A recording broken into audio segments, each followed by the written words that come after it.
Lunch.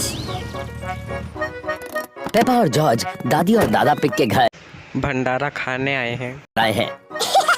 दादी pig, दादी egg. खाने के लिए बगीचे से कुछ सब्जियां लाना चाहोगे? नहीं। पेपा, तुम्हें पसंद है? जी दादा पिग।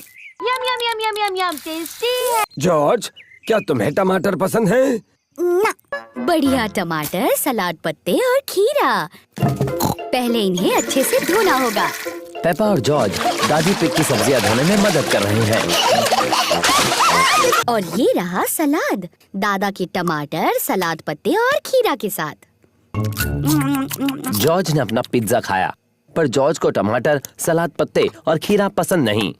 सलाद पत्ते का एक टुकड़ा खा लो, बहुत ही स्वादिष्ट है। तुम लोग जाओ, मैं इसे खाना खिलाता हूँ।